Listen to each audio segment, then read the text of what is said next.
माता दी। आइए आरंभ करते हैं कथावाचक चैनल में दुर्गा सप्तशती यात्रा। अथ कीलक स्तोत्रम। ओम। इस श्री कीलक मंत्र के ऋषि शिव जी हैं। अनुष्टुप छंद हैं।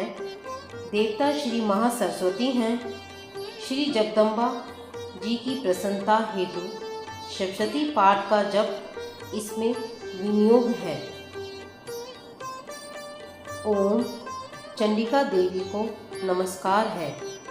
मार्कंडेय जी बोले, ओम। मैं उन भगवान शंकर को प्रणाम करता हूँ जो 3 नेत्र वाले हैं, जो मोक्ष प्राप्ति का साधन है तथा जिनके मस्तक पर अर्धचंद्रमा शोभा पा रहा है। जो व्यक्ति इन कीलक मंत्रों को जानता है वही पुरुष कल्याण की प्राप्ति करता है। जो अन्य मंत्रों के साथ सप्तशती शस्त्रों से देवी की स्तुति करता है उसको इससे ही देवी की सिद्धि हो जाती है। अपने कार्य की सिद्धि के लिए दूसरे की साधना करने की आवश्यकता नहीं रहती।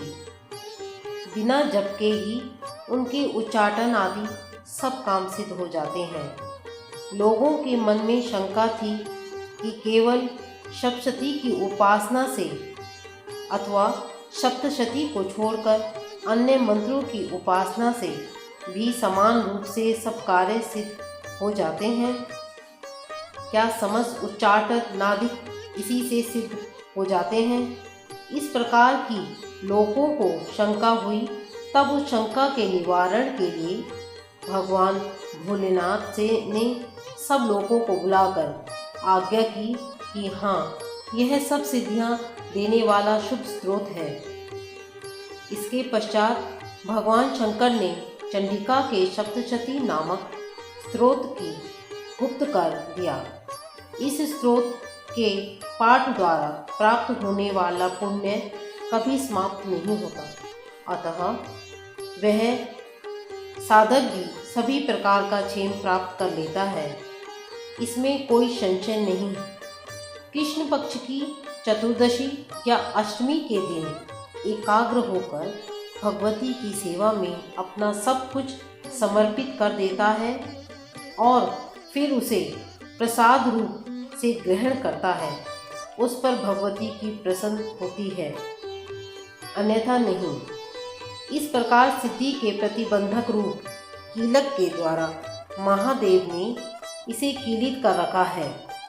इसलिए इसका निष्कीलन करके जो नित्य जपता है वह सिद्ध, गण या गंधर्व होता है। वह कहीं भी घूम रहा हो उसे कोई भय नहीं रहता। उसकी अकाल मृत्यु भी नहीं होती।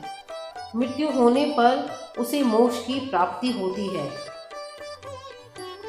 अतः कीलन को जानकर उसका परिहार करके सप्तशती का पाठ आरंभ करें। ऐसा ना करने पर उसका नाश हो जाता है।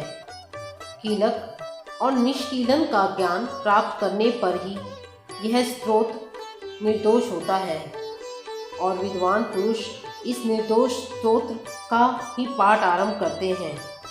स्त्रियों में जो कुछ सौभाग्य आदि दिखाई देता है वह सब इस पाठ की ही कृपा है। इसलिए इस कल्याणकारी स्तोत्र का पाठ करना चाहिए। इस स्तोत्र का शनैः शनैः पाठ करने से स्वल्प फल मिलता है।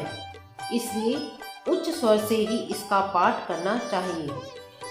जिस देवी के प्रसाद से ऐश्वर्य, सौभाग्य, आरोग्य, संपत्ति, शत्रु का नाश तथा परम मोक्ष की प्राप्ति होती है, उस देवी की स्तुति अवश्य करनी चाहिए।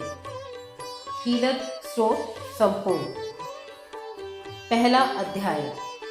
मेधा ऋषि का राजा सूरत और समाधि की को भगवती की महिमा का वर्णन करते हुए मधुकैटभ वध को प्रसंग बताते हैं। इस प्रथम चरित्र के ब्रह्मा जी ऋषि, महाकाली देवता, गायत्री छंद, नंदा शक्ति, रक्त दंतिका बीज, अग्नि तत्व और ऋग्वेद स्वरूप है।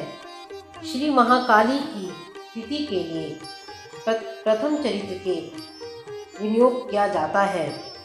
भगवान विष्णु के सो जाने के कारण मधु और कैटभ को मारने के लिए ब्रह्मा जी ने जिनकी स्तुति की थी, उन देवी महाकाली की मैं स्तुति करता हूँ। वे अपने 10 हाथों में खड्ग, चक्र, गदा, धनुष, बाण, परिघ, शूल, भुशुंडी, मस्तक और शंख धारण करती हैं। वे तीनों नेत्रों वाली हैं। उन्होंने अपने समस्त अंगों में दिव्य आभूषण धारण कर रखे हैं। मार्कंडेय ऋषि बोले, सूर्य के पुत्र सर्वाणी जो 8वें मनु कहलाते हैं, उनके उत्पन्न होने की कथा विस्तार पूर्वक कहता हूँ। हे ऋषियों, उसे ध्यान से सुनो। महाभाग्यवान सूर्य के पुत्र, सूर्य की छाया से उत्पन्न सार्वणी जग जननी महामाया की कृपा से जिस प्रकार वे मनवंतर के अधिपति बने, उस कथा को सुनिए। प्राचीन काल में सवारोचिष मनवंतर में चैत्र वंश में सूरत नाम के एक राजा थे, जिनका सारी पृथ्वी पर राज्य था। वे अपनी प्रजा का औरस पुत्रों की भांति पालन पोषण करते थे। इतना होने पर भी कोला विध्वंसियों के राजा के साथ उनकी शत्रुता हो गई। राजा सूरत का कोला विध्वंसियों के साथ युद्ध आरंभ हो गया। यद्यपि कोला विध्वंसी संख्या में कम थे, फिर भी उन्होंने राजा सूरत पर विजय प्राप्त कर ली। इसके बाद राजा सूरत अपने नगर में आकर अपने देश का शासन करने लगा, परंतु आक्रमणकारी कोला विध्वंसियों ने यहाँ पर भी राजा सूरत पर आक्रमण कर दिया। राजा सूरत का बुरा समय जानकर उसके दुरात्मा, दुष्ट एवं बलवान मंत्रियों ने राजा की सेना, कोष आदि पर अपना अधिकार कर लिया। अपना बुरा समय जानकर राजा सूरत अकेला ही घोड़े पर बैठकर मिर्ग का शिकार खेलने के लिए बहाने घने जंगल में चला गया। घने जंगल में पहुंचकर राजा सूरत ने एक ऐसा आश्रम देखा, जहां जंगली पशु अपनी स्वाभाविक हिंसा वृत्ति को भूलकर शांतिपूर्वक विचरण कर रहे थे। वह आश्रम मुनि श्रेष्ठ मेधा मुनि का था।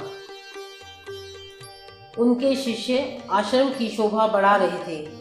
आश्रम में पहुंचकर राजा सूरत ने अपने आसन पर विराजमान महर्षि मेधा को दंडवत प्रणाम किया और मुनि द्वारा उचित सत्कार पाकर राजा सूरत कुछ काल तक इधर उधर विचरण करता हुआ आश्रम में रहा। कुछ समय तक आश्रम में रहने के बाद एक दिन राजा सूरत के मन को राज्य की ममता ने आकृष्ट कर लिया। वह विचारने लगा कि जिस प्रजा का पालन मैंने पुत्रवत किया था तथा मेरे पूर्वज जिसको पूर्व काल में से पालते आए हैं, आज वह राज्य मुझसे छिन गया। मेरे ही नौकर चाकर मंत्री दुराचारी हो गए हैं। पता नहीं अब वह प्रजा का पालन धर्म पूर्वक कर रहे होंगे या नहीं। मेरा श्रेष्ठ शूरवीर हाथी जो सदा मद की वर्षा करता था, वह मेरे शत्रुओं के अधीन होकर ना जाने क्या क्या कष्ट उठा रहा होगा, और मेरे आज्ञाकारी नौकर जो प्रतिदिन प्रसन्नता से धन और भोजन प्राप्त किया करते थे, अब वे सब निश्चय ही दूसरे राजाओं की आज्ञा का पालन करते होंगे।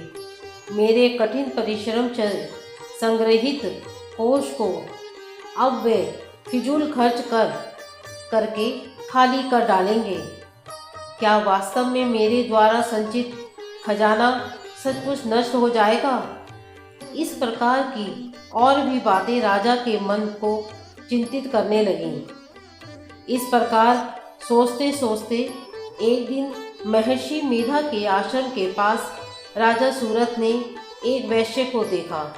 राजा ने उससे के पास जाकर पूछा, तुम कौन हो? आश्रम में आने का क्या कारण है? तुम इस समय मलिन मुख और शोक सहित दिखाई देते हो, इसका क्या कारण है?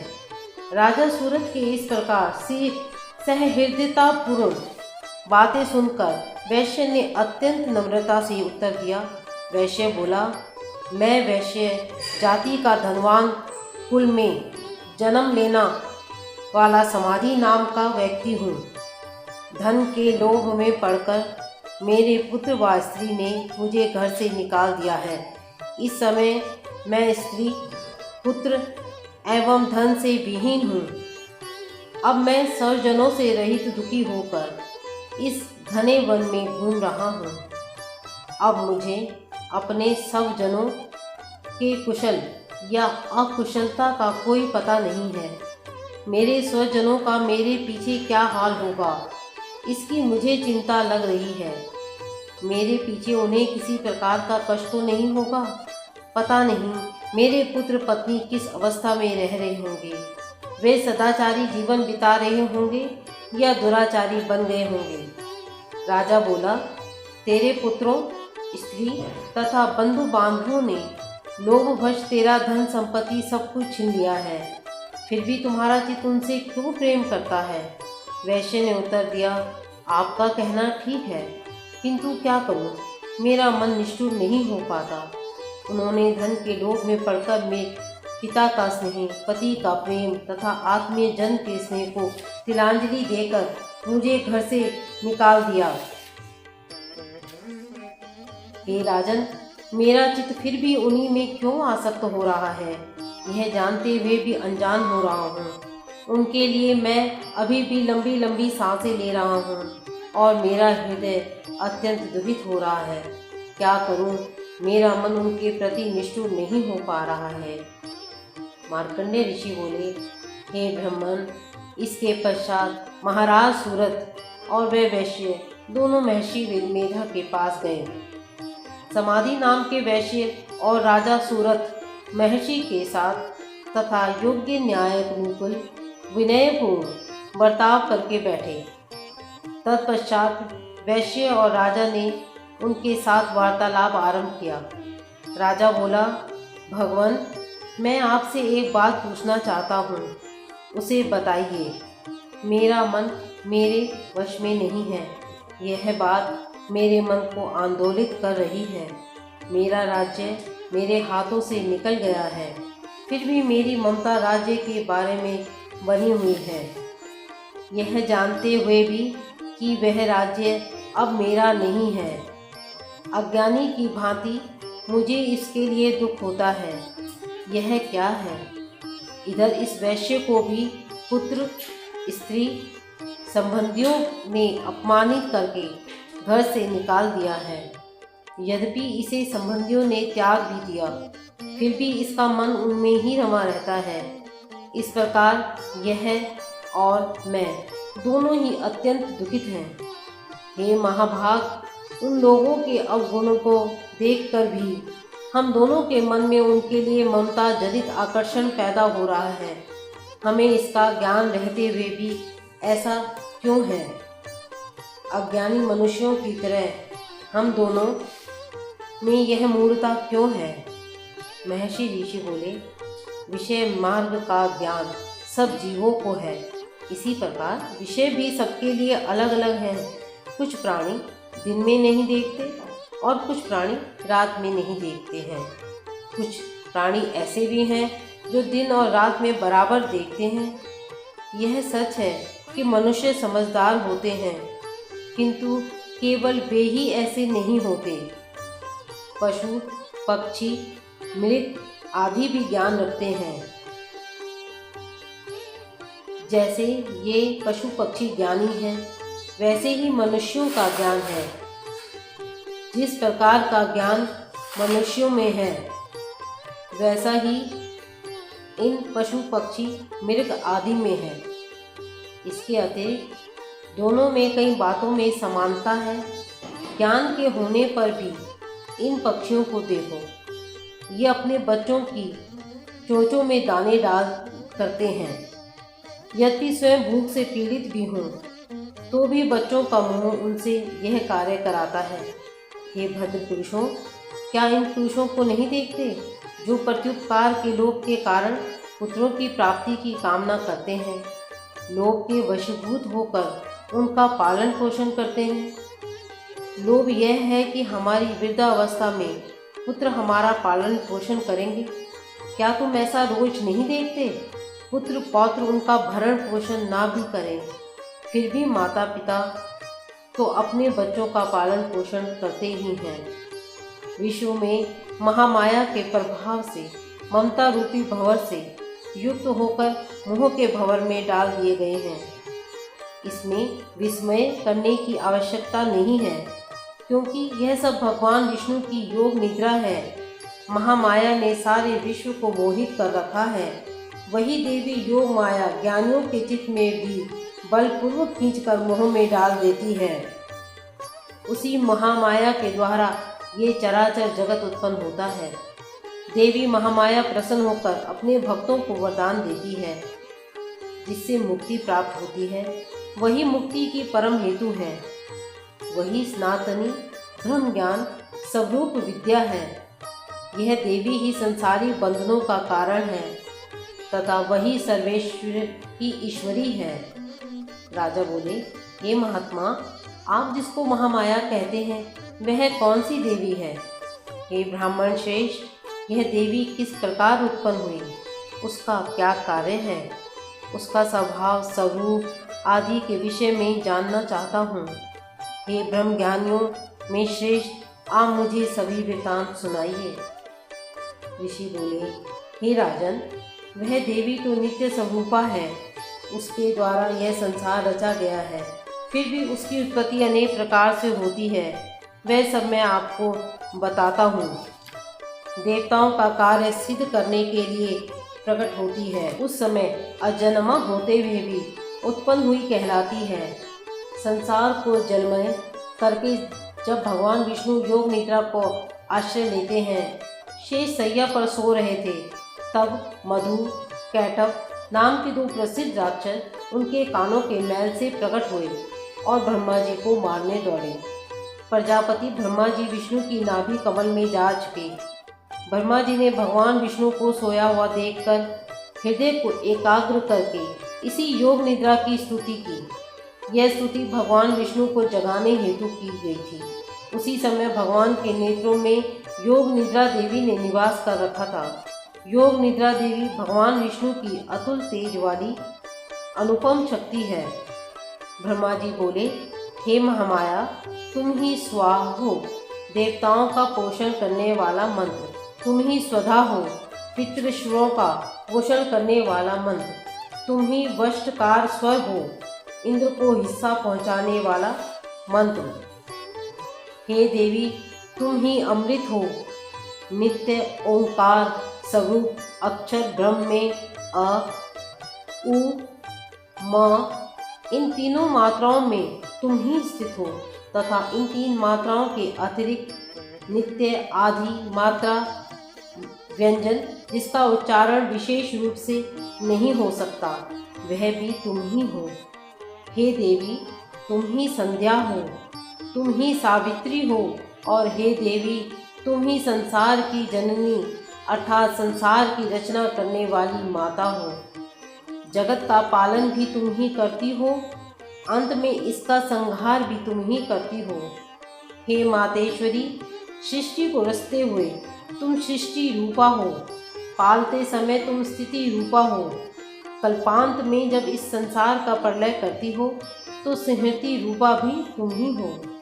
तुम ही महाविद्या, महामाया, महामेधा, महास्मृति, महारात्रि और मोहरात्रि हो। हे देवी, आप ही महामोहा, महादेवी और महासूरी हो। हे मातेश्वरी, तुम ही समस्त चराचर के तीन गुण सत्व, रज और तम की उत्पन्न करता प्रकृति स्वरूप हो। हे देवी, तुम ही कालरात्रि, भयंकर यमरूप, महारात्रि, प्रलय स्वरूप तथा दारुण मोहरात्रि, विश्व को मोहने वाली हो। श्री भी तुम ही हो, ईश्वरी भी तुम ही हो, बोध कराने वाली लक्षण बुद्धि भी तुम ही हो। हे देवी, तुम ही लज्जा, पुष्टि, तुष्टि, शांति एवं क्षमा हो। खग धारणी, त्रिशूल धारणी, घोर रूपा, गदा तथा चक्र धारण करने वाली तुम ही हो। हे देवी, शंख, धनुष बाण, भुशुंडी और परिध धारण करने वाली तुम ही हो। तुम ही सौम्य एवं सौम्यतर हो। सभी सुंदर पदार्थों से भी तुम अत्यंत सुंदरी हो। हे देवी, पर और अपर में श्रेष्ठ तुम ही हो और तुम ही परमेश्वरी हो। हे सभी सब रूपों को धारण करने वाली, जहाँ कहीं सत्य और असत्य वस्तुएं हैं, उन सब में जो शक्ति है वह तुम ही हो। हे देवी, उन समस्त वस्तुओं की शक्ति तुम ही हो। मैं आपकी किस तरह से प्रार्थना करूं, जो इस संसार की रचना, पालन और संहार करता है। ऐसी अवस्था में भला तुम्हारी स्तुति कौन कर सकता है। इस संसार की सृष्टि, पालन और संहार करने वाले विष्णु भगवान को जब तुमने निद्रा के वशीभूत कर दिया है, तो फिर तुम्हारी स्तुति कौन कर सकता है। हे देवी, मुझे भगवान विष्णु को एवं भगवान महादेव को भी तुमने शरीर प्रदान किया है। इसी कारण आपकी स्तुति करने की शक्ति किसमें हो सकती है। हे देवी, तुम अपने उदार प्रभावों के द्वारा ही स्वयं प्रशंसित हो। हे देवी, ये मधु और कैटभ दोनों दुर्धर्ष राक्षस हैं। इन्हें मोहित करके तथा संसार के पालन करता भगवान विष्णु को शीघ्र ही जगा दो। इसके साथ साथ भगवान विष्णु के हृदय में इन दोनों को मार डालने की बुद्धि पैदा करो। ऋषि बोले, इस प्रकार जब ब्रह्मा जी ने मधु और कैटभ असुरों के संहार के लिए तथा भगवान विष्णु को जगाने के लिए देवी से प्रार्थना, इन्हें मोहित करके तथा संसार के पालन करता भगवान विष्णु को शीघ्र ही जगा दो। इसके साथ साथ भगवान विष्णु के हृदय में इन दोनों को मार डालने की बुद्धि पैदा करो। ऋषि बोले, इस प्रकार जब ब्रह्मा जी ने मधु और कैटभ असुरों के संहार के लिए तथा भगवान विष्णु को जगाने के लिए देवी से प्रार्थना की, तो उसी समय भगवान विष्णु के नयन, मुख, नाक, भुजा, हृदय और वक्षस्थल से निकलकर अव्यक्त जन्मा श्री ब्रह्मा जी के आगे योग माया उपस्थित हो गई तथा भगवान विष्णु भी उस योग निद्रा से जाग गए। योग निद्रा से मुक्त होने पर जगत के स्वामी भगवान विष्णु उस एकारण जल में शेषनाग की शैया से जाग उठे। उन्होंने फिर उन दोनों राक्षसों को देखा। वे दुरात्मा मधु और कैटभ अत्यंत बलवान तथा पराक्रमी थे। वे दोनों राक्षस क्रोध से लाल आंखें किए ब्रह्मा जी को खा जाने के लिए प्रयत्न कर रहे थे। उसी समय भगवान विष्णु ने शेष शैया से उठकर उन दोनों ही राक्षसों से युद्ध किया। भगवान श्री हरि ने उन दोनों राक्षसों से 5000 वर्ष तक केवल बाहु युद्ध किया। वे दोनों राक्षस भी अत्यंत बल के कारण उन्मत्त हो रहे थे। इधर महामाया ने भी उन्हें मुंह में डाल रखा था। वे दोनों राक्षस श्री हरि से कहने लगे, हम तुम्हारी वीरता से संतुष्ट हैं, तुम हमसे कोई भी वर मांग लो। श्री हरि बोले, यदि तुम दोनों मुझसे प्रसन्न हो तो अब मेरे हाथों से मारे जाओ। बस इतना सा ही मैं तुमसे वर मांगता हूँ, यहाँ दूसरे किसी वर से क्या लेना है। ऋषि ने कहा। इस प्रकार धोखे में आ जाने पर जब भगवान श्री हरि ने उन दोनों से यह वरदान ले लिया, वे दोनों भगवान श्री हरि से कहने लगे कि हमें सब जगह जल ही जल दिखाई देता है, इसलिए हमारा वध उस स्थान पर कीजिए जहाँ पृथ्वी पर पानी न हो। ऋषि मेधा ने कहा, तथास्तु, ऐसा ही होगा। कहकर शंख, चक्र, गदाधारी भगवान ने उन दोनों के सिर अपनी जगहों पर रखकर चक्र से काट डाले। इस प्रकार देवी महामाया ब्रह्मा जी की स्तुति करने पर स्वयं प्रकट हुई थी। अब पुनः तुमसे उनके प्रभाव का वर्णन करता हूँ, उसे सुनो। प्रथम अध्याय समाप्त। दूसरा अध्याय मध्यम चरित्र के विष्णु ऋषि, महालक्ष्मी देवता, उष्णिक छंद, शाकंभरी शक्ति, दुर्गा बीज, वायु तत्व, और यजुर्वेद स्वरूप हैं। श्री महालक्ष्मी की प्रसन्नता के लिए मध्यम चरित्र के पाठ में इसका विनियोग है। मैं कमल के आसन पर विराजमान प्रसन्न मुख वाली महिषासुर मर्दिनी भगवती महालक्ष्मी का भजन करता हूँ, जिन्होंने अपने हाथों से अक्षमाला, फरसा, गदा, धनुष बाण, वज्र, पद्म, कुंडिका, दंड, शक्ति, खड़ग, ढाल, शंख, घंटा, मधुपात्र, शूल, पाश और चक्र धारण कर रखे हैं। ऋषि बोले, प्राचीन समय में देवताओं और राक्षसों में पूरे 100 साल तक युद्ध चलता रहा। उस समय राक्षसों के स्वामी महिषासुर और देवताओं के स्वामी इंद्र थे।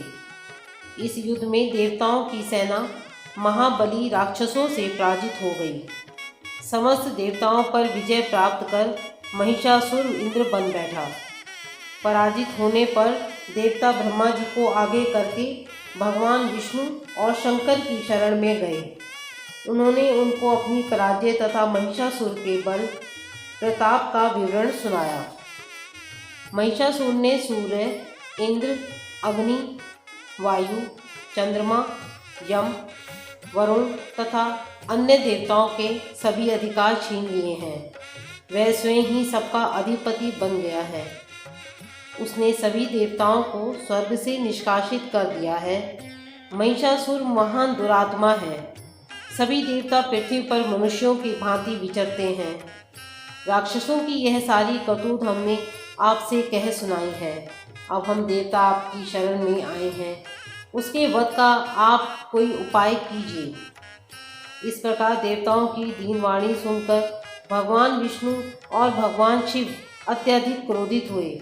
उनकी भ्रुकुटी तन गई और आंखें लाल हो गईं। उसी समय ब्रह्मा, विष्णु जी और शंकर भगवान के मुंह से पूर्ण क्रोध के कारण एक महान तेज प्रकट हुआ। इसी प्रकार अन्य सभी देवताओं के शरीर से भी बड़ा भारी तेज निकला। यह सब तेज मिलकर एकाकार हो गया। महान तेज का एक पुंज ज्वालायमान पर्वत सा जान पड़ा। देवताओं ने देखा उसकी ज्वालाएं संपूर्ण दिशाओं में व्याप्त हो रही हैं। वह तेज पुंज सभी देवताओं के शरीर से प्रकट होने के कारण उसकी तुलना किसी से नहीं की जा सकती है।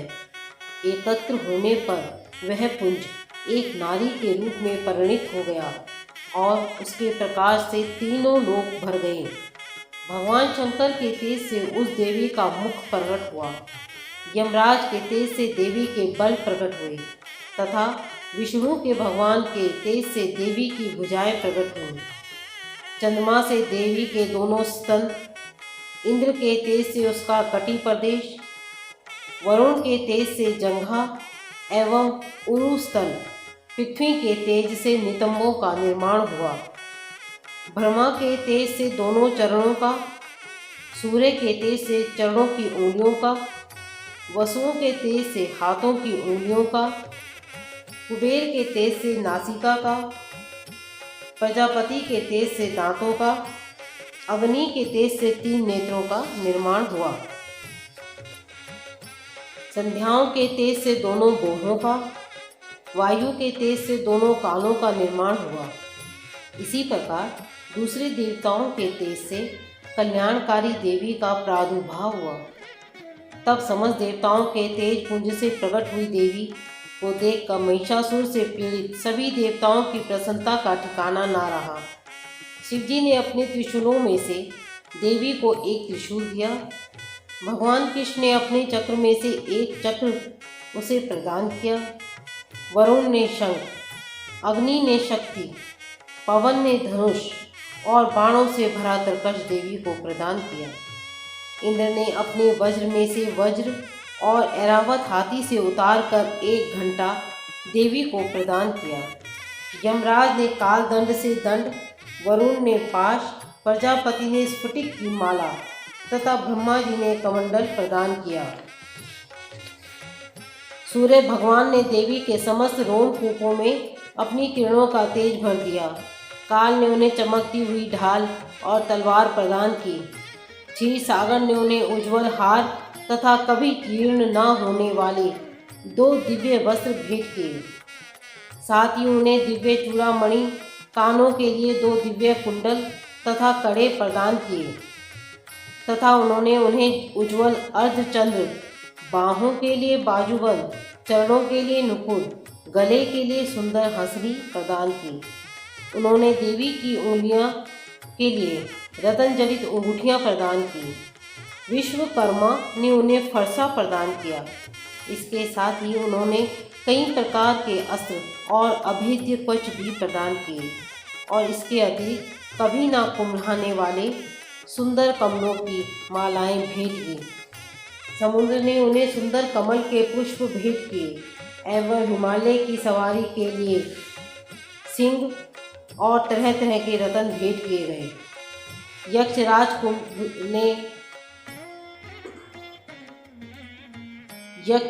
कुबेर ने मधु से भरा हुआ पात्र और शेष नाग ने उन्हें बहुमूल्य मणियों से विभूषित नाग हार भेंट किया। इसी तरह अन्य सभी देवताओं ने भी अनेक प्रकार के आभूषण और आयुध भेंट किए। इस प्रकार सम्मानित होते के पश्चात देवी ने उच्च स्वर से गर्जना की। उनके इस भयंकर नाद से समस्त आकाश और भूमंडल गूंज उठा। देवी के अट्टहास से पृथ्वी कांपने लगी। घोर गर्जना कहीं समा न सकी। समस्त लोग क्षुभित हो गए। समुद्र में ऊंची ऊंची लहरें उठने लगीं। पृथ्वी डोलने लगी। पर्वत हिलने लगे। सब देवता प्रसन्न होकर सिंहवाहिनी देवी की जय जयकार करने लगे। ऋषि मुनि भी भगवती देवी की नम्रता पूर्वक प्रार्थना करने लगे। इस प्रकार देवी भगवती ने सारे विश्व को भय मुक्त कर दिया। असुर अपनी अपनी सेना को तैयार करके हथियारों सहित लड़ने को उद्यत हो गए। महिषासुर क्रोध में भरकर बोला, यह क्या हो रहा है? इस प्रकार कहकर महिषासुर राक्षसी सेना के साथ उस तरफ दौड़ा जहाँ पर देवी भगवती अट्टहास कर रही थी। उसी समय उसने तीनों लोकों में व्याप्त देवी भगवती को देखा। महिषासुर ने देखा कि विश्वव्यापिनी देवी भगवती अपने चरणों के बोझ से पृथ्वी को रसातल में दबा रही हैं और अपने मुकुट से आकाश को छू रही हैं। उनके धनुष की टंकार से सारा पाताल लोक कंपायमान हो रहा है। महिषासुर ने देखा कि देवी भगवती अपने सहस्रों भुजाओं को संपूर्ण दिशाओं में फैलाए खड़ी थीं। इसके पश्चात उनका राक्षसों के साथ युद्ध आरंभ हो गया। अनेक प्रकार के अस्त्रों शस्त्रों से सब दिशाएं उद्भाषित होने लगीं। महिषासुर की सेना का सेनापति शिशुर नामक एक महान असुर था। वह आगे बढ़ा और देवी के साथ युद्ध करने लगा। दूसरे राक्षसों की चतुरंगिणी सेना लेकर चांवर भी लड़ने लगा और 60,000 महारथियों को साथ लेकर उद्रा नामक महादैत्य आकर युद्ध करने लगा। महाहनु नामक असुर 1 करोड़ रथियों को लेकर, असीलोमा नामक असुर 5 करोड़ सैनिकों को लेकर युद्ध करने लगा। वाशकल नामक राक्षस 60 लाख राक्षसों के साथ लेकर युद्ध में आ डटा। उसके पास हजारों हाथी घोड़ों के अनेक प्रकार की सेना थी। वित्त नामक राक्षस भी 1 करोड़ रथी सेना लेकर युद्ध के मैदान में आ डटा। विड़ालक्ष कजा राक्षस 1.5 करोड़ सेना लेकर देवी भगवती से युद्ध करने लगा। अन्य राक्षस भी अपनी सेना, रथ, घोड़े आदि लेकर देवी भगवती से युद्ध के लिए आए। महिषासुर भी देवी भगवती के साथ युद्ध करने के लिए करोड़ों रथ, हाथी तथा घोड़ों की सेना लेकर युद्ध के मैदान में लड़ने लगा। राक्षस सेना तोमर, बिंदीपाल, शक्ति, मूसल, परशु, पटिश, खग आदि शस्त्रों से देवी भगवती के साथ युद्ध करने लगी। कुछ राक्षसों ने देवी भगवती पर शक्तियाँ और पाश फेंके। बहुत से राक्षसों ने देवी भगवती को मारने हेतु उस पर तलवार से आक्रमण किया, तो चंडी देवी ने राक्षसों द्वारा अपने प्रहार किए गए अस्त्र शस्त्रों को अपने शस्त्रों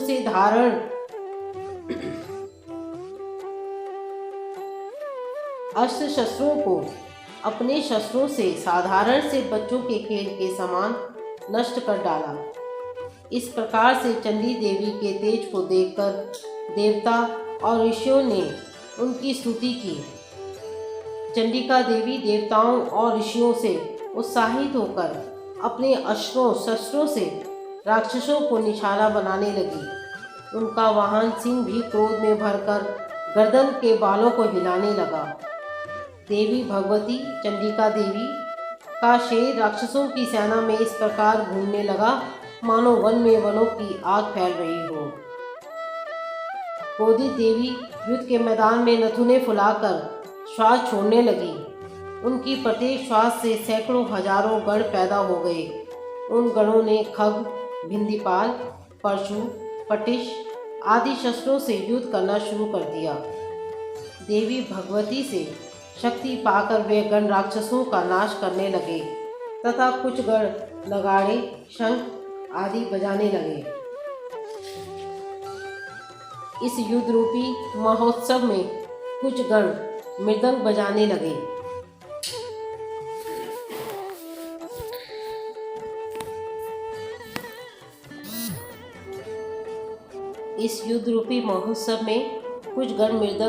लगे। तब देवी भगवती ने त्रिशूल, गदा तथा शक्तियों से आक्रमण कर दिया। रणचंडिका देवी ने तलवारों से सैकड़ों असुरों को मौत के घाट उतार दिया। कुछ राक्षसों को घंटों की आवाज़ से मोहित कर दिया। देवी ने कितने ही राक्षसों को अपने पाश में बांधकर पृथ्वी पर घसीट कर मार डाला। अनेकों राक्षसों को अपनी तलवार से मौत के घाट उतार दिया। देवी भगवती ने बहुत से राक्षसों को अपनी गदा की चोट से भूमि पर सुला दिया। कितने ही राक्षसों को मूसल की मार से घायल कर दिया तथा वे घायल होकर रक्त वमन करने लगे। कितने ही राक्षस शूल से छाती फट जाने के कारण पृथ्वी पर लोटपोट हो गए। कितने ही राक्षसों को बाणों की वर्षा द्वारा युद्ध क्षेत्र में मौत की नींद सुला दिया। बाज पक्षी की भांति आक्रमण करने वाली देवताओं के शत्रु राक्षस प्राण छोड़ने लगे। कितने ही राक्षसों की भुजाएं कट गईं। अनेकों राक्षसों की गिरवाएं अर्थात गर्दन छिन्न भिन्न हो गई। कुछ दैत्यों के भगवती ने सिर धड़ से अलग कर दिए। कुछ राक्षसों के शरीर के 2 टुकड़े कर दिए गए और कुछ महाअसुर जंघा कर जाने से धाराशायी हो गए। कुछ दैत्यों की देवी ने एक भुजा, एक आंख और एक टांग काट कर उनको 2 हिस्सों में बांट दिया। कुछ राक्षसों के मस्तक कटकर पृथ्वी पर गिरने लगे थे तथा वे फिर खड़े होते थे। वे कटबंध, धड़, तीक्ष्ण आयुध लेकर देवी से युद्ध करने लगे। कई धड़ नगाड़ों की ताल पर नाचने लगे। राक्षसों के सिर विहीन धड़ हाथों में तलवार, शक्तियों और विशिष्ट आदि शस्त्र लेकर घूम रहे थे। कई असुर देवी को ठहर जा कहकर ललकार रहे थे। युद्ध का मैदान रथी, हाथी, घोड़े एवं असुरों की लाशों से पट गया था। वहां पर आना जाना कठिन था। युद्ध के मैदान में असुरों के शरीर से इतना रक्त बह रहा था कि ऐसा लगता था मानो रक्त की नदी बह रही हो। देवी चंडिका ने उस असुर सेना का इस प्रकार संहार कर दिया मानो तृण और लकड़ी के ढेर को अग्नि ने जला डाला हो। देवी के वाहन सिंह ने भयंकर आवाज करते हुए तथा अपने गर्दन के बालों को हिलाते हुए घूम रहा था, जो ऐसा ज्ञात होता था कि वह शत्रुओं को ढूंढ रहा हो। रणचंडी देवी के गणों ने उन राक्षसों के साथ ऐसा युद्ध किया कि देवता प्रसन्न हो गए। आकाश से फूलों की वर्षा होने लगी। द्वितीय अध्याय संपूर्ण। तीसरा अध्याय। जगदम्बा के श्री अंगों की कांति उदय काल के सहस्रों सूर्यों के समान है। वे लाल रंग की रेशमी साड़ी पहने हुए हैं। उनके गले में मुंडमाला शोभा पा रही है। दोनों उरोजों पर लाल चंदन का लेप लगा है। वे अपने कर कमलों में जयमालिका, विद्या और अभय तथा वर नामक मुद्राएं धारण किए हुए हैं। 3 नेत्रों से सुशोभित मुखराविंद की बड़ी शोभा हो रही है। उनके मस्तक पर चंद्रमा के साथ ही रत्नमय मुकुट विराजमान है तथा वे कमल के आसन पर विराजमान हैं। ऐसी देवी को मैं भक्तिपूर्ण प्रणाम करता हूँ। ऋषि बोले, दैत्यों की सेना को तहस नहस होते देखकर महाराक्षस सेनापति छिछुर क्रोध में भरकर देवी भगवती से युद्ध करने के लिए आगे बढ़ा। छिछुर युद्ध भूमि में देवी भगवती पर इस प्रकार बाणों की वर्षा करने लगा मानो बादल मेरू पहाड़ के शिखर पर पानी की धारा बरसा रहे हों। इस पर देवी ने अपने बाणों से छिछुर के बाण समूहों को अनायास ही काटकर उसके सारथी एवं घोड़ों को मार डाला। इसके बाद छिछुर के धनुष तथा ऊंची ध्वजा को भी तत्काल काट दिया। धनुष कट जाने पर देवी ने उसके अंगों को अपने बाणों से बींध डाला। धनुष, रथ, घोड़ा तथा सारथी के नष्ट हो जाने पर वह महाअसुर छिछुर अपने हाथ में ढाल एवं तलवार लेकर भगवती देवी को मारने हेतु दौड़ा। उस तेज धार वाली तलवार से सिंह के मस्तक पर प्रहार करके बड़े वेग से उसने भगवती देवी की बाईं भुजा पर वार किया। हे नृपनंदन, वह तलवार जब देवी की भुजा पर पड़ी तो वह टूट गई तथा बड़े क्रोध से लाल नेत्र करके राक्षस ने अपना त्रिशूल उठा लिया। छिछुर ने भद्रकाली पर अपना त्रिशूल चला दिया। वह त्रिशूल आकाश मार्ग से गिरता हुआ सूर्य के समान प्रकाशमान दिखाई पड़ा। त्रिशूल को अपनी ओर आते देखकर देवी ने भी अपना शूल छोड़ा तथा महाअसुर के शूल के 100 टुकड़े कर दिए, साथ ही उसके प्राण भी हर लिए। इस प्रकार छिछुर का अंत हो गया। छिछुर के मर जाने पर देवताओं का शत्रु चामर नामक दैत्य हाथी पर बैठकर देवी भगवती से युद्ध करने आया। चामर राक्षस ने आते ही देवी पर शक्ति से प्रहार किया, परंतु देवी भगवती ने अपनी हुंकार से ही उस शक्ति को निष्प्रभावी बना दिया। शक्ति के इस प्रकार निष्प्रभावी होते देखकर चामर महाराक्षस ने अत्यंत क्रोधित होकर अपना त्रिशूल देवी दुर्गा पर चलाया। देवी दुर्गा ने उस त्रिशूल को अपने बाणों से टुकड़े टुकड़े कर डाला। इसके पश्चात देवी दुर्गा का वाहन सिंह उछलकर हाथी पर बैठ गया और चामर से मल्लयुद्ध करने लगा। देवी का सिंह और राक्षस चामर लड़ते हुए हाथी पर से पृथ्वी पर आ गिरे तथा दोनों बड़े क्रोध से लड़ने लगे। सिंह बड़े वेग से आकाश की ओर उछला और जब पृथ्वी की ओर आया तो अपने पंजे से चामर का सिर धड़ से अलग कर दिया। क्रोधित देवी दुर्गा ने शिला और वृक्ष आदि के चोटों से उदग्र नामक राक्षस को मार डाला।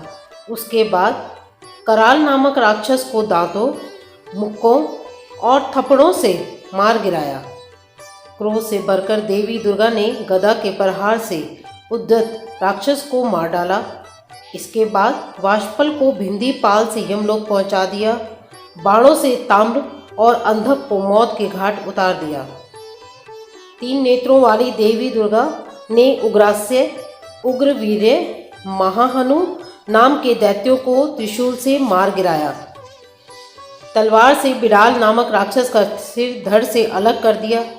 दुर्धर और दुर्मुख राक्षसों को बाणों द्वारा यमलोक पहुंचा दिया। इस प्रकार जब महिषासुर ने देखा कि देवी ने मेरी सेना को नष्ट कर दिया है तो वह भैंसे का रूप धारण कर देवी के गणों को दुख देने लगा। कुछ गणों को मुख के प्रहार से, कुछ गणों को खुरों से, कुछ गणों को पूंछ को घुमाकर तथा कुछ गणों को सिंगों के प्रहार से चोट पहुंचाने लगा। किसी को तेज दौड़ाकर, किसी को गर्जना करके, किसी को भ्रमण तथा श्वास की वायु से पृथ्वी पर पटकने लगा। फिर वह देवी के वाहन सिंह को मारने के लिए दौड़ा तो देवी दुर्गा को उस पर क्रोध आ गया। फिर भैंसा बना महिषासुर क्रोधित होकर खुरों से धरती को खोदने लगा तथा ऊंचे पहाड़ों से सिंगों से पत्थर फेंककर गरजने लगा। महिषासुर के वेग से दौड़ने के कारण पृथ्वी हिलने लगी। पूंछ की फटकार से सागर का जल उछल उछलकर चारों ओर पृथ्वी पर फैलने लगा। हिलते हुए सिंगों के आघात से मेघ खंड खंड हो गए और उसके श्वास से वायु से उड़ते हुए सैकड़ों पर्वत आकाश से पृथ्वी पर गिरने लगे। देवी दुर्गा ने क्रोध से में भरे हुए राक्षस को देखा तो उन्हें भी क्रोध आ गया और वे उसको मारने के लिए उद्यत हो गईं। देवी ने पाश फेंक कर दैत्य को बांध लिया। दैत्य ने बन जाने पर भैंसे का रूप त्याग दिया। अब उसने सिंह का रूप धारण कर लिया और जो ही देवी उसका सिर काटने को तैयार हुई तो दैत्य ने आदमी का रूप बना लिया जो हाथ में तलवार लिए था। देवी ने फौरन ही अपने बाणों से उस मायावी पुरुष को उसकी तलवार ढाल सहित भीन डाला। अब वह हाथी के रूप में दिखाई देने लगा। अपनी लंबी सूंड से देवी के सिंह को खींचने लगा। तब देवी ने अपनी तलवार से उसकी सूंड काट डाली। अब राक्षस ने एक बार फिर भैंसे का रूप धारण कर लिया और पहले की तरह चर अचर जीवों सहित समस्त त्रिलोकी को व्याकुल करने लगा। अब क्रोध में भरकर देवी बारंबार उत्तम मधु का पान करने लगी और लाल लाल नेत्र करके अट्टहास करने लगी। उधर बल, वीर्य तथा मद से क्रुद्ध हुआ राक्षस भी गरजने लगा। उसने देवी पर अपने सिंगों से पर्वत फेंकने शुरू कर दिए। देवी दुर्गा ने अपने बाणों से उन पहाड़ों को टुकड़े टुकड़े कर दिया। मधुपान के कारण लाल मुख वाली देवी लड़खड़ाते वचनों में बोली। देवी ने कहा, अरे मूर्ख, जब तक मैं मधुपान का सेवन कर रही हूँ तब तक तू गर्जना कर ले। मैं अभी तुझे यहीं मारूंगी, तब देवता यहाँ गर्जना करेंगे। ऋषि बोले। इतना कहकर देवी दुर्गा उछलकर उस दैत्य पर जा चढ़ी और उसको अपने पैर से दबाकर शूल से उसके गले पर आघात किया। देवी के पैर से दबने पर भी दैत्य अपने दूसरे रूप से अपने मुख से बाहर होने लगा। अभी वह आधा ही बाहर निकला था कि देवी ने अपने प्रभाव से उसे रोक दिया। जब वह आधा निकला हुआ ही राक्षस युद्ध करने लगा तो देवी ने अपनी तलवार से उसका सिर काट दिया। इसके पश्चात सारी राक्षस सेना आहाकार करती हुई वहाँ से भाग खड़ी हुई और सब देवता अत्यंत प्रसन्न हुए। ऋषियों, महर्षियों सहित समस्त देवता देवी की स्तुति करने लगे। गंधर्व राज गान करने लगे तथा अप्सराएं नृत्य करने लगीं। तृतीय अध्याय समाप्त। चतुर्थ अध्याय। काले बादलों के समान श्याम वर्ण वाली, अपने कटाक्षों से शत्रु समूह को भयभीत करने वाली, मस्तक पर चंद्र रेखा से सुशोभित, हाथों में शंख, चक्र, गदा, तलवार तथा त्रिशूल धारण करने वाली, 3 नेत्रों वाली, सिंह की सवारी करने वाली, अपने तेज से तीनों लोकों को परिपूर्ण करती हुई, देवताओं से घिरी हुई, सिद्धि की कामना से सिद्ध लोग जिनकी सेवा किया करते हैं, उन जया नाम वाली दुर्गा देवी का ध्यान करना चाहिए। ऋषि बोले। देवी ने जब पराक्रमी दुरात्मा महिषासुर का वध कर दिया और राक्षसों की सेना को मार दिया, तब इंद्रादि समस्त देवता अपना सिर और शरीर झुकाकर भगवती दुर्गा की स्तुति करने लगे।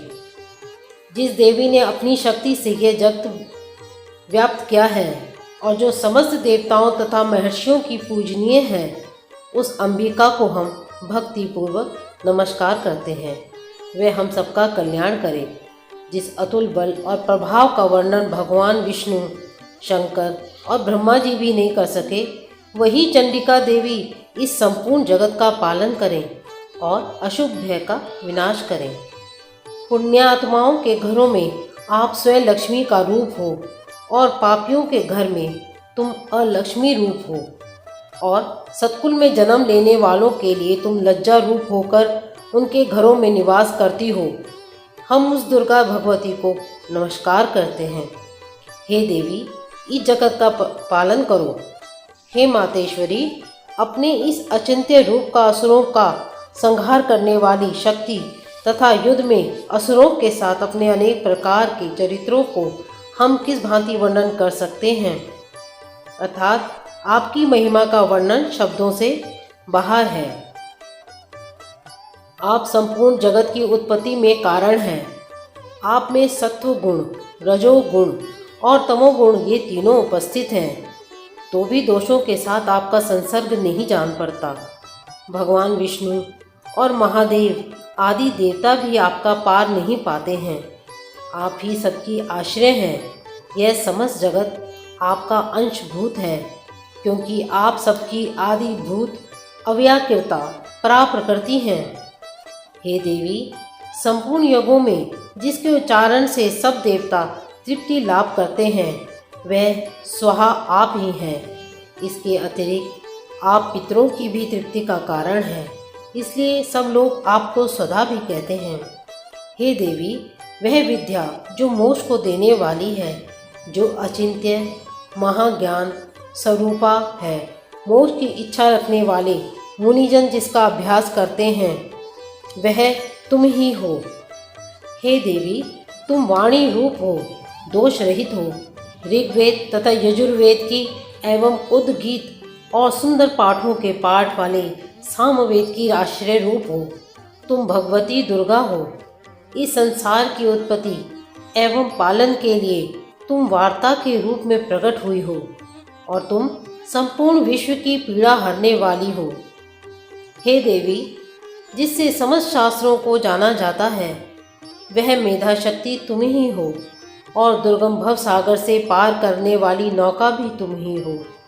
लक्ष्मी का रूप से विष्णु भगवान के हृदय में निवास करने वाली और भगवान महादेव द्वारा सम्मानित गौरी देवी तुम ही हो। हे देवी, मंद मुस्कान वाले निर्मल पूर्ण चंद्र बिंब के समान और उत्तम सुवर्ण की मनोहर कांति से कमने तुम्हारे मुख को देखकर भी महिषासुर क्रोध में भर गया। यह बड़े आश्चर्य की बात है। हे देवी, तुम्हारा यही मुख जब क्रोध से भर गया तो उदय काल के चंद्रमा की भांति लाल हो गया, और तनी हुई बाहों के कारण आपका विकराल रूप हो गया। उसे देखकर भी महिषासुर के शीघ्र प्राण क्यों नहीं निकल गए, यह बड़े आश्चर्य की बात है। हे देवी, तुम हमारे कल्याण के लिए प्रसन्न हो। आपके प्रसन्न होने से इस विश्व का अभ्युदय होता है, और जब आप क्रुद्ध हो जाती हैं तो कितनी ही कुलों का सर्वनाश हो जाता है। यह हमें अभी अभी ज्ञात हुआ है। जब तुमने महिषासुर की विशाल सेना को देखते ही देखते मार गिराया, हे देवी, आप उन्नति की देने वाली हैं। आप जिस पर प्रसन्न होती हैं, वे सभी देशों में मान सम्मान पाते हैं। उन्हें ही धन और यश मिलता है। वे अपने धर्म का भी पालन करते हैं, वे ही रक्षित होते हैं। वे अपनी पत्नी, अपने बच्चों तथा संबंधियों के साथ प्रसन्न रहते हैं। हे देवी, आपकी कृपा से ही अत्यंत आदृत पुण्यात्मा पुरुष अपने धर्म संबंधी कार्य प्रतिदिन निष्पादित करते हैं। आपकी कृपा से ही उन्हें स्वर्ग लाभ होता है। इसी कारण आप तीनों लोकों में फल देने वाली हैं। हे देवी दुर्गे, आपका स्मरण करने पर आप सभी प्राणियों के भय हरण करने वाली हो। स्वस्थ पुरुष जब आपका स्मरण करते हैं तो आप उन्हें अत्यंत पवित्र बुद्धि प्रदान करती हो। दरिद्रता, दुख और भय हरने वाली हे देवी, आपसे बढ़कर और कौन है। आप ही सबका उपकार करने वाली तथा सर्वदा दयामयी हो। हे देवी, उन असुरों का विनाश करने से संसार में सुख और अशांति ही और ये राक्षस नरक में रहने के निमित्त भले ही पाप करते हों, परंतु युद्ध में मरकर इनको स्वर्ग मिले, यह सोचकर ही आप इन राक्षसों का संहार करती हो। हे देवी, संपूर्ण राक्षस आपके केवल देखने मात्र से ही भस्म हो सकते हैं, फिर आपके अस्त्र शस्त्रों से इनका विनाश क्या। इसका कारण यही था कि शस्त्र के प्रहार से राक्षसों को भी स्वर्ग प्राप्त हो जाए। इस प्रकार शत्रुओं के लिए भी आपके विचार कितने उत्तम हैं। हे देवी, आपकी तलवार की उग्र प्रभा पुंज और त्रिशूल की चमक से उन राक्षसों की आंखें फूट जानी चाहिए थीं, परंतु इसका भी एक प्रमुख कारण यह है कि चंद्रमा की किरण के सदृश आपका शीतल मुख उन्होंने देख लिया था। हे देवी, आपका शील स्वभाव दुराचारियों के दुष्ट स्वभाव को निर्वृत्त करने वाला है। आपका रूप अचिंत्य है, उसकी तुलना किसी से नहीं की जा सकती है। आपका पराक्रम तो देवताओं के पराक्रम को नष्ट करने वाले राक्षसों के पराक्रम को नष्ट करने वाला है। इस प्रकार आप शत्रुओं पर भी दया करती रहती हो। हे देवी, आपके इस पराक्रम की बराबरी किसी से नहीं की जा सकती है। शत्रुओं को भयभीत करने वाला आपका पराक्रम और सुंदर स्वभाव और किसी में नहीं है। हृदय में ममतामयी दया और युद्ध क्षेत्र में कठोरता तीनों लोकों में आप में ही दिखाई देती है। हे देवी, युद्ध क्षेत्र में शत्रुओं को मारकर तुमने उन्हें स्वर्गलोक में स्थान प्रदान किया है। इस तरह आपके तीनों लोकों की रक्षा की है तथा उन उन्मत्त राक्षसों से जो हमें भय था उनको भी दूर किया है। आपको हमारा नमस्कार है। हे देवी, त्रिशूल से हमारी रक्षा करो। हे अंबिके, तलवार से हमारी रक्षा करो तथा घंटे की ध्वनि और धनुष की टंकार से हमारी रक्षा करो। हे दुर्गा देवी, चारों दिशाओं पूर्व, पश्चिम, उत्तर और दक्षिण में अपने त्रिशूल को घुमाकर हम सबकी रक्षा करो। हे माता, तीनों लोकों में जो आपके सौम्य रूप हैं तथा असौम्य रूप हैं, उनसे हमारी रक्षा करो एवं इस पृथ्वी की भी रक्षा करो। हे अंबिके, हम आपके हाथों में जो खड़ग, शूल और गदा आदि शस्त्र शोभायमान हैं, उनके द्वारा हमारी रक्षा करो। ऋषि बोले। इस प्रकार सब देवताओं ने जगत माता भगवती की स्तुति की और नंदन वन के पुष्पों तथा गंध अनुलेपनों द्वारा उनका पूजन किया। सभी देवताओं ने भक्तिपूर्वक दिव्य धूपों द्वारा अर्चना की और फिर प्रणाम करने लगे। तब देवी दुर्गा प्रसन्न होकर उन देवताओं से बोली। देवी बोली, हे देवताओं, जब सब लोग जिस वस्तु की अभिलाषा रखते हो मुझसे मांग लो। देवता बोले, भगवती ने हमारी सब इच्छा पूर्ण कर दी, अब कुछ भी बाकी नहीं है। हमारा शत्रु महिषासुर मारा गया है। हे महेश्वरी, इतने पर भी यदि आप हमें कुछ और वर देना ही चाहती हैं तो जब जब हम आपको स्मरण करें तब तब आप दर्शन देकर हम लोगों के महान संकट दूर कर दिया करें। हे मातेश्वरी, जो भी मनुष्य इन स्तुतियों द्वारा आपकी स्तुति करे उसे वित्त, समृद्धि और वैभव देने के साथ ही उसकी धन और स्त्री आदि संपत्ति को भी बढ़ाने के लिए आप सदा हम पर प्रसन्न रहें।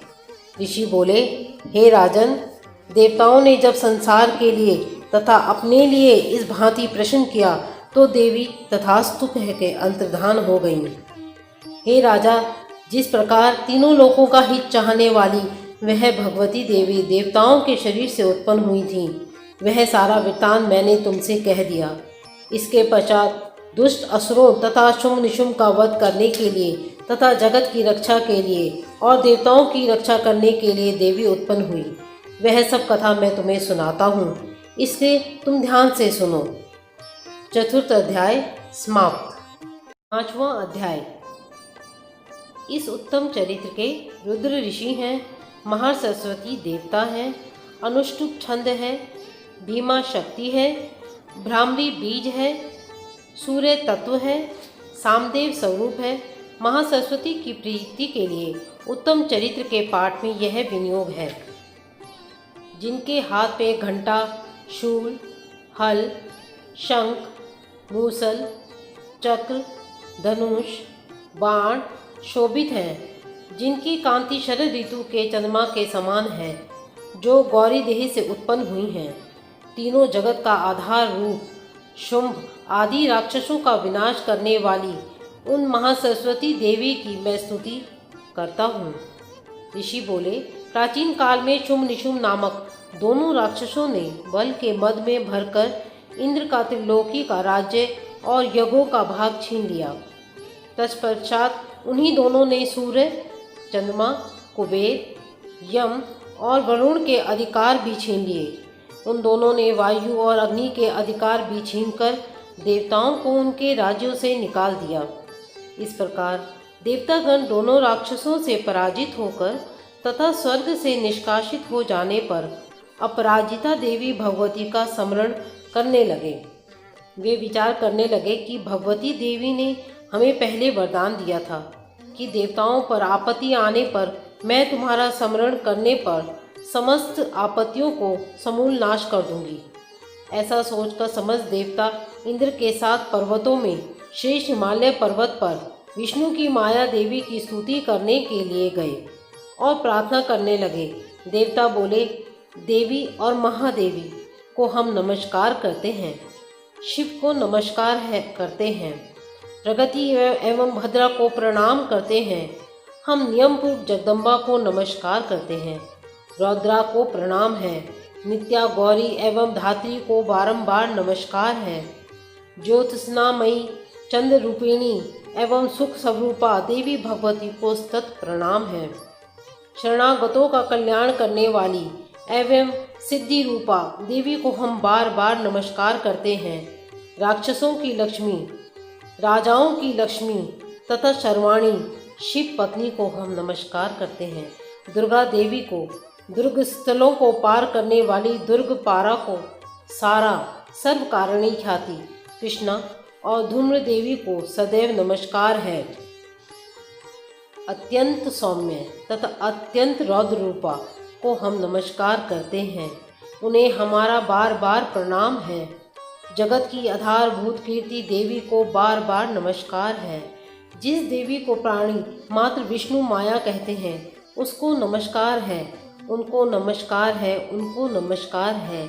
जो देवी समस्त प्राणियों में चेतना कहलाती है उसको नमस्कार है, उनको नमस्कार है, उनको नमस्कार है। जो देवी संपूर्ण प्राणियों में बुद्धि रूप में स्थित है उनको नमस्कार है, उनको नमस्कार है, उनको नमस्कार है। जो देवी सब प्राणियों में निद्रा रूप से विराजमान है उनको नमस्कार है, उनको नमस्कार है, उनको नमस्कार है। जो देवी सब प्राणियों में क्षुधा रूप से विराजमान है उनको नमस्कार है, उनको नमस्कार है, उनको नमस्कार है।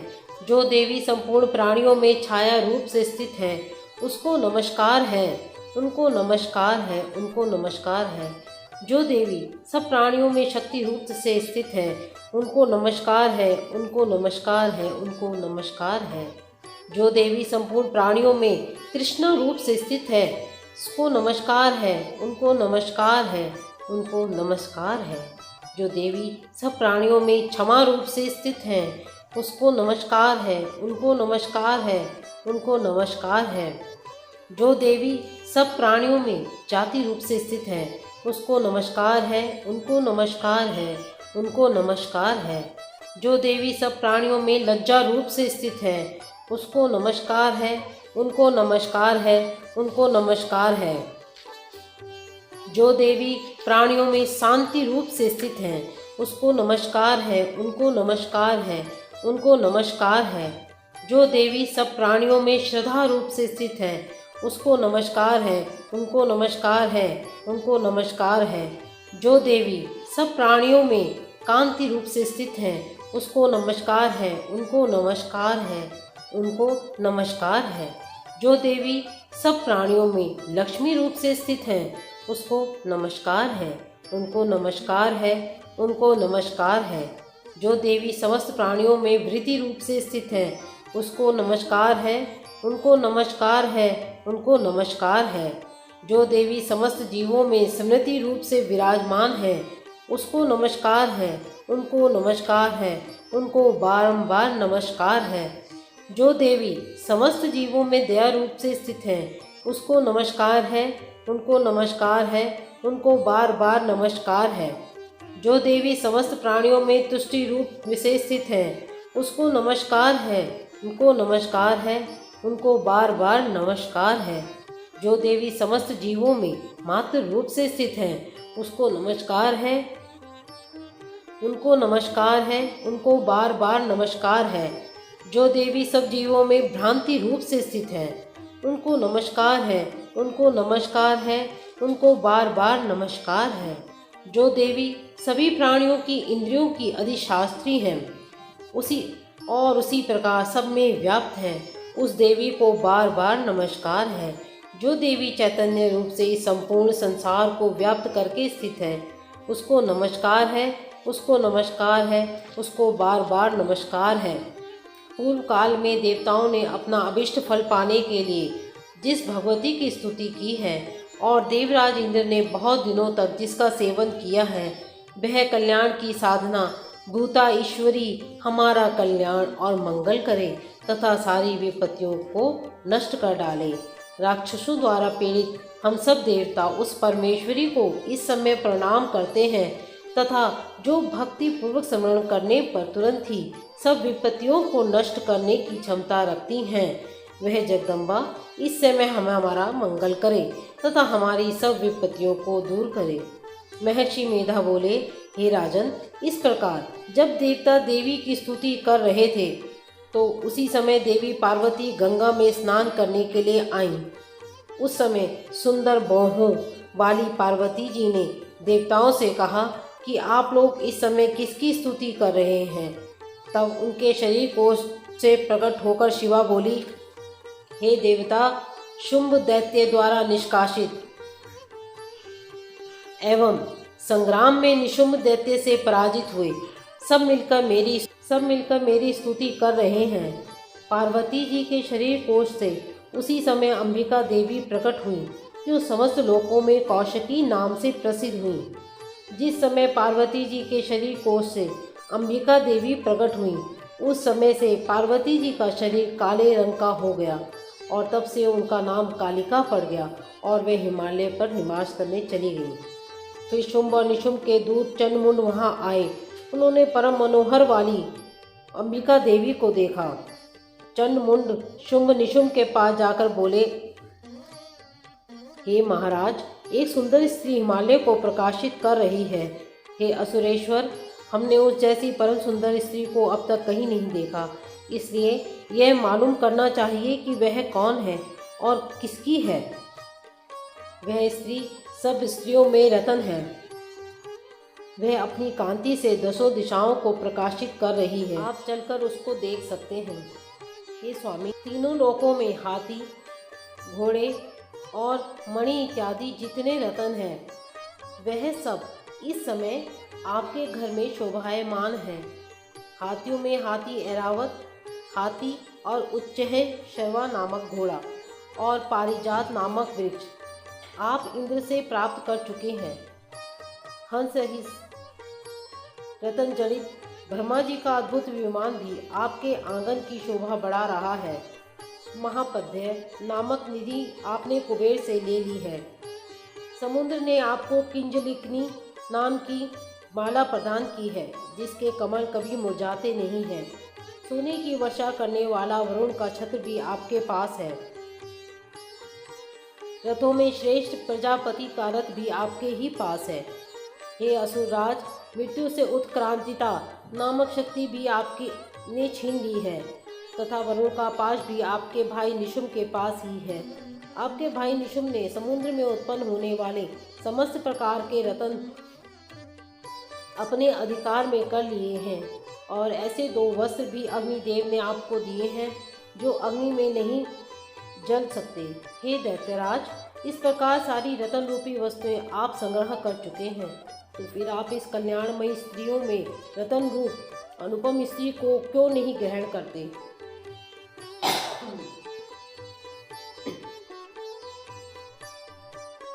ऋषि बोले, चंडमुंड के वचन सुनकर शुंभ ने सुग्रीव नामक राक्षस को अपना दूत बनाकर देवी के पास भेजा।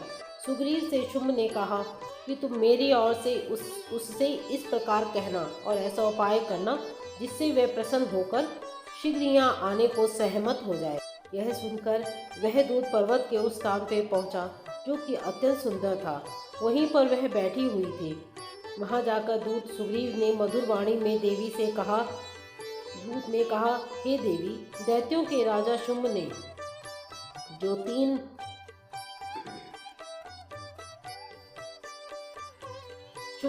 तीनों लोकों के अधिपति हैं, उन्होंने मुझे आपके पास अपना दूत बनाकर भेजा है। उनकी आज्ञा का उल्लंघन करने का साहस किसी भी देवता में नहीं है तथा राक्षसों के समस्त शत्रुओं को उन्होंने जीत लिया है। उन्होंने जो संदेश आपके लिए भेजा है उसे हे देवी ध्यानपूर्वक सुनिए। तीनों लोकों पर मेरा अधिकार है, सब देवता मेरे अधीन हैं। यज्ञ के सब भागों का अलग अलग मैं ही ग्रहण करता हूँ। तीनों लोकों के उत्तम रत्न हमारे पास हैं और इंद्र का वाहन ऐरावत हाथी भी अब हमारे अधिकार में है। समुद्र मंथन से उत्पन्न हुआ उच्चैःश्रवा नामक घोड़ा रूपी रतन देवताओं ने बड़े विनयपूर्वक मुझे भेंट किया है। और भी देव, गंधर्व एवं नागों के पास जितनी भी रतन रूपी वस्तुएं थी वे सब मेरी हो चुकी हैं। हे देवी, आपको स्त्रियों में एक रतन मानता हूँ, इसलिए अब आपको भी हमारे पास आ जाना चाहिए, क्योंकि मैं रत्नों का भक्त हूँ। हे चंचल कटाक्षों वाली सुंदरी, अब मैं यह तुम पर छोड़ता हूँ कि तुम मेरे साथ या मेरे महापराक्रमी भाई निशुम्भ के साथ विवाह कर लो।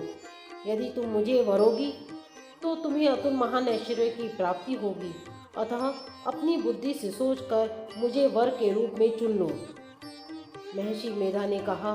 दूत के ऐसा कहने पर संपूर्ण जगत का कल्याण करने वाली भगवती दुर्गा मन ही मन मुस्कुराई और इस प्रकार कहने लगी। भगवती बोली, हे दूत, तुम जो कह रहे हो वह सत्य है और इसमें किंचित मात्र भी झूठ नहीं। शुंभ इस प्रकार तीनों लोकों का स्वामी है और निशुंभ भी उसी तरह पराक्रमी है, किंतु इस संबंध में जो प्रतिज्ञा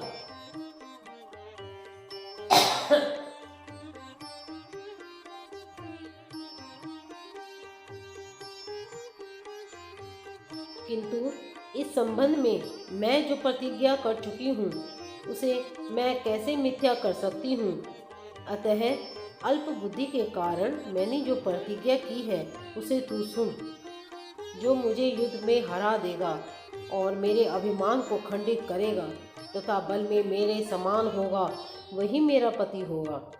इसलिए शुंभ या महापराक्रमी निशुंभ यहाँ आवे और युद्ध में मुझे हराकर मुझसे विवाह कर लें। इसमें भला देर की क्या आवश्यकता है। दूत बोला, हे देवी, आप अभिमान में भरी हुई हो, मेरे सम्मुख तुम ऐसी बात न करो। इस त्रिलोकी में मुझे तो कोई ऐसा दिखाई नहीं देता जो शुंभ और निशुंभ के सामने ठहर सके। हे देवी, जब अन्य देवताओं में से कोई शुंभ व निशुंभ के सामने युद्ध में ठहर नहीं सकता तो फिर तुम जैसी कमनीय स्त्री उनके सामने रणभूमि में कैसे ठहर सकती हैं। जब इंद्रादि देवता शुंभ आदि असुरों के सामने नहीं ठहर सकते तो फिर तुम अकेली स्त्री उनके सामने कैसे ठहर सकोगी। तुम मेरे कहने से शुंभ निशुंभ के पास चली जाओ। ऐसा करने से तुम्हारे गौरव की रक्षा होगी, अन्यथा जब वे तुम्हें केश पकड़कर घसीटते हुए ले जाएंगे तो तुम्हारा गौरव नष्ट हो जाएगा। देवी बोली, जो कुछ तुमने कहा ठीक है। शुंभ निशुंभ बड़े बलवान हैं, लेकिन मैं क्या कर सकती हूँ, क्योंकि अल्प बुद्धिवश में प्रतिज्ञा कर चुकी हूँ। इसलिए तुम जाओ और मैंने जो कहा है वह सब आदरपूर्वक असुरराज से कह दो। इसके पश्चात वे जो उचित समझे करें। पंचम अध्याय समाप्त।